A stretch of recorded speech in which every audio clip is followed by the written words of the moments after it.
ఒకవైపు BJP MLA, ఇంకోవైపు BRS మాజీ మంత్రి. రాష్ట్రంలో బీఆర్ఎస్, బీజేపీ కలిసే ఒక్కటే అని జరుగుతున్నటువంటి ప్రచారం అందరికీ తెలిసిందే.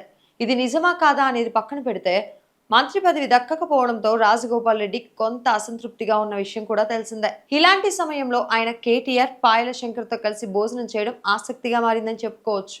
ఇది కేవలం టైం పాస్ అయినా లేక ఒక సైలెంట్ మెసేజా? ఒకవేళ రాజగోపాల్ రెడ్డి ఈ భోజనం ద్వారా ఏదైనా ఇండైరెక్ట్ మెసేజ్ ఇవ్వాలనుకుంటున్నాడా? ప్రత్యక్షంగా మాట్లాడకుండా నేను ఎవరికైనా దగ్గర అవ్వగలను అని సిగ్నల్ కూడా ఇస్తున్నట్లుంది. ఇంకో కోణంలో చూస్తే ఇది పూర్తిగా రాజకీయ సంస్కృతి కూడా కావచ్చు. ఎందుకంటే బయట ఎంత ఫైట్ ఉన్నా పర్సనల్ గా లీడర్లు కలిసి మాట్లాడడం కొత్త విషయం కాదు.